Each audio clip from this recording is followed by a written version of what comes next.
Giant yung klase niya guys kasi pink.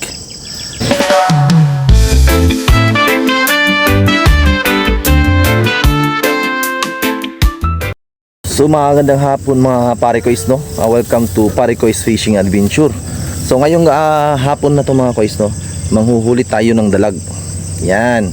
Pero ipagsasabay natin ang modern fishing at traditional fishing. Yan. Kung ano nga ba ang epektibo dito sa bukid. Yan mga kois ha. Pero kung nagtataka kayo mga kois, no, kung saan ako banda. Dito pa rin ako sa artificial lake. Pero lumipat ako sa kabila. Kasi mas magandang location ito guys, lalong-lalo sa mga dalag. Kasi kahapon, pumunta kami dito kahapon, dito nga spot, naglagay kami ng traditional fishing at nakahuli kami ng dalawa. So tilapia, medyo malaki yung tilapia kasi hindi ko lang na videohan kasi wala akong dalang video. Punta namin dito kahapon. Pero napakaraming dalag dito nga side. So papakita ko sa inyo isa. Ito yung spot. So medyo matataas na yung mga damo. Medyo delikado din kasi may mga ahas, baka may mga ahas. Kaya ingat-ingat lang tayo mga kois. So ito. Yan. Medyo matataas na yung damo dyan. May mga tubig din dyan kois ha. Medyo matubig din dyan, kaso mababaw lang. Kaya hindi namin nilagyan ng yung hook ang traditional fishing kasi delikado kasi medyo malabo yung damo. Kaya dito na lang namin ilagay. Yan guys, yan naglagay na kami ng limang hook. Sana makahuli tayo. So yan mga kois, kung bago ka pa lang sa aking YouTube channel, huwag kalimutan mag-subscribe at pakihit na rin sa notification bell para maging updated kayo sa mga bago kong gagawin na mga fishing adventure. At syempre mga kois, no, hindi lang dito kami nagstay. So habang wala kaming lakad sa medyo malayo na mga lugar, dito ako nagpupunta para mag-fishing. At awa naman ng may kapal, hindi kami nasisero. Yan. So kailangan lang natin huwag iwanan yung traditional fishing kasi doon tayo nagsimula.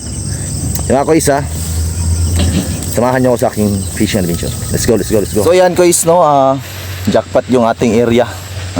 Kasi lumipat tayo sa kabila. No, doon dati kasi tayo nagstay. So lumipat kami dito sa kabila. So ayan, bago pa lang kami dito, no, nakakuha na kami ng dalawa.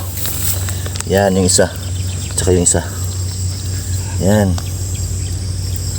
So mas maganda tong location guys, no? Mas maganda tong spot dito para sa mga dalag. Napakaraming mga dalag dito guys. So meron kaming nilagay sa gitna. Yun. Ayan, marami ang mga hook. So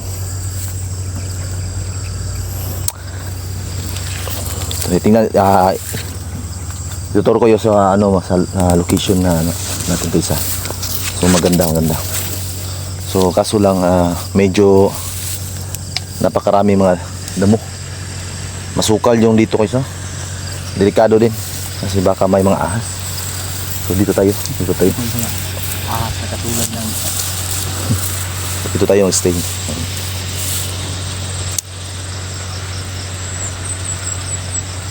Yan, maganda.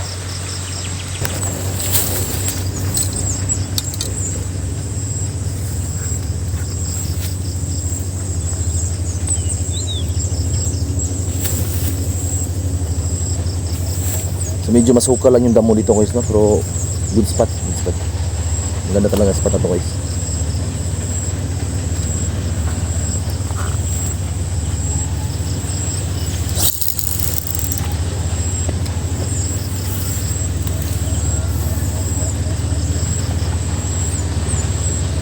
Grabe, malaki ng mga tumatalon sa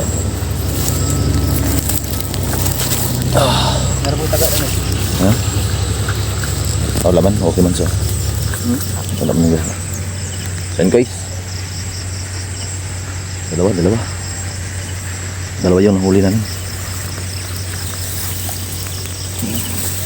So andun pa rin yung sa kabila si Koy Sector. Andun sa kabila. Yun.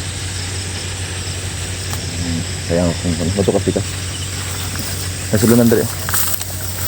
Nasa bag. Nasa, no, nylon. Pardon. Duwas na ito.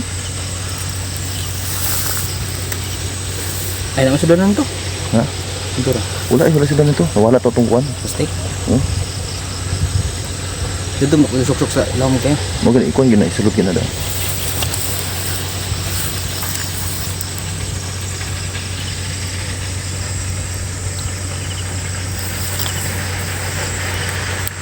So, maganda talagang spot na to guys, no? Hindi lang dalag nakuha dito kasi kahapon may nahuli din kami ditong tilapia. So medyo malaki-laki rin. Kaya binalikan namin. Lumipat kami.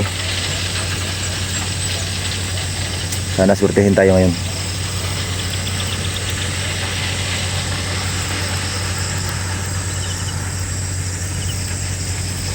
Yun. Ginalaw na yung ano.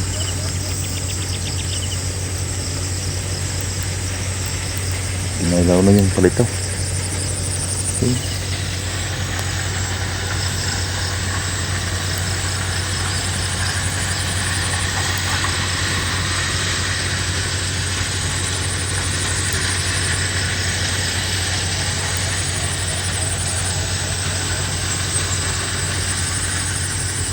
Medyo maswerte ito si Kois. Si Boss King. Yan.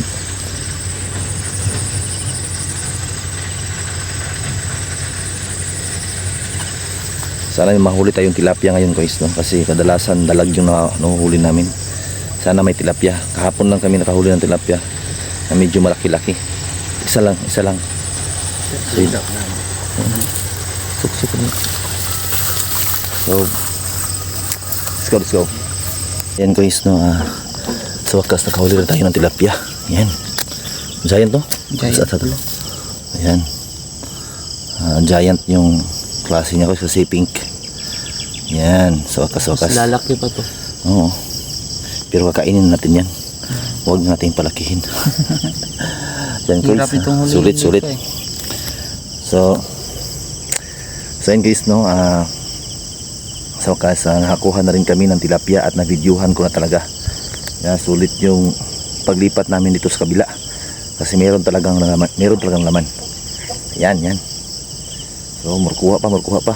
So 3 na yung kuha namin, 2 dalag at 1 tilapia.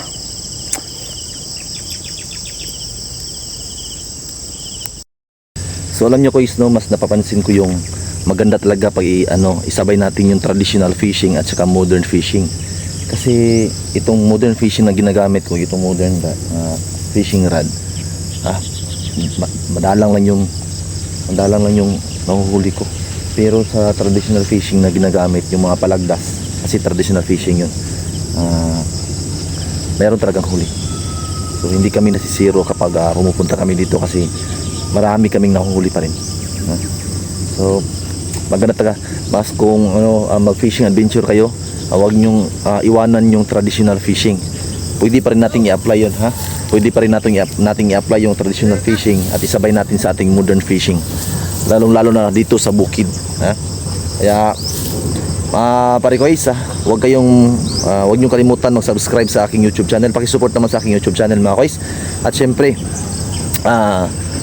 paki-like. At syempre, huwag niyong kalimutan mag-hit ng notification bell para mag-i-updated kayo sa mga bago naming mga fishing adventure na gagawin. At yan mga guys, paki-share na rin. Much love. God